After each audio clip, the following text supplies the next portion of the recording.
میری رائے یہ ہے کہ جو مال بیٹیوں پہ خرچ ہوتا ہے نا، اصل کام ہی وہ مال آتا ہے، اصل کام ہی وہ مال آتا ہے۔ کبھی جائیں نا ہم لوگ بہنوں کو عید دینے، بیوی کو جو عید دیتے ہو بیوی نہیں دکھاتی پڑوسن کو، وہ کوئی نہیں دکھاتی۔ جو عید بیوی کو دیتے ہو وہ نہیں دکھاتی، کہتی تو نے کوئی احسان کیا ہے، سارا زمانہ ہی دیتا ہے۔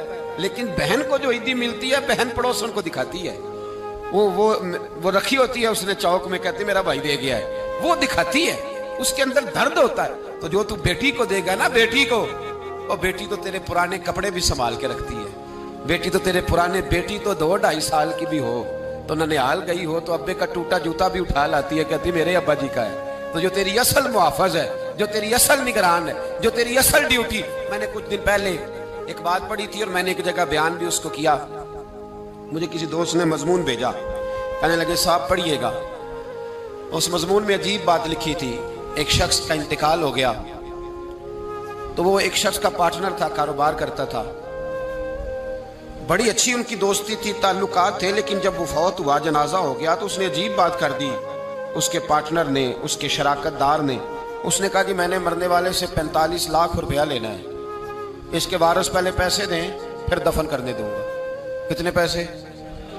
45 لاکھ روپیہ، پہلے پیسے رکھو پھر دفن کرنے دو۔ اس نے بات کر دی، مسئلہ بن گیا، گھر جا کے بتایا، خبر دی کہ وہی تمہارے 2-3 بیٹے بھی شریک تھے، بھائی بھی شریک تھے۔ جب کہا کہ میں نہیں دفن کرنے دیتا تو وہ بیٹے اور بھائی کہنے لگے کہ ہمیں تو پتا ہے نہیں بھائی جان نے کتنے پیسے دینے ہیں، ایسے جو منہ اٹھا کے آئے گا ہم پیسے دے دیں گے، پہلے تحقیق ہوگی، تفتیش ہوگی، دینے بھی ہیں کہ نہیں دینے، اتنی بڑی رقم ہے۔ کسی نے گھر جا کے بتا دیا، بیٹی ایک ہی تھی، اس کو بتایا تیرے ابے کو دفن نہیں کرنے دے رہے، کہنے پہلے پیسے رکھ۔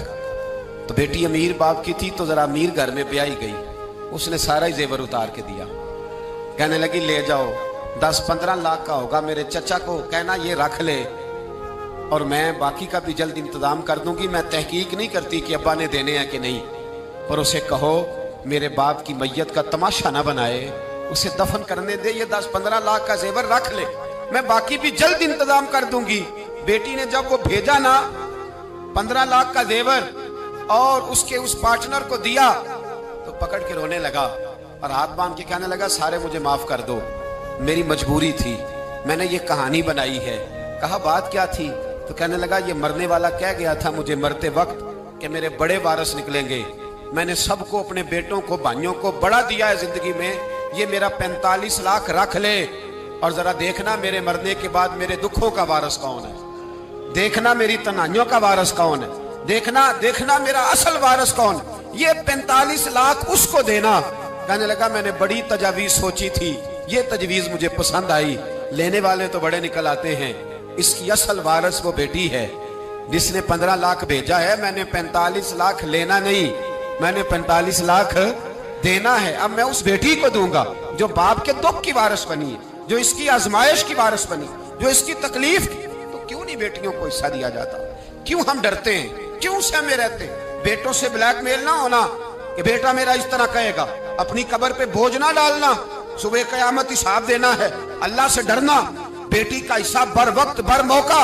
اور میری بھائیوں سے گزارش ہے بہنوں کے حصے پہلے سے الگ کرو، 10 روپے بنے یا 10 کروڑ بنے، تمہاری اولاد کو تمہارے لیے رات کو اٹھ کے دعا نہیں مانگے گی، تم جس کا قرض ہے اس کا قرض اسے ڈر جاؤ، اللہ تعالیٰ ڈر جاؤ، خدا را ڈر جاؤ۔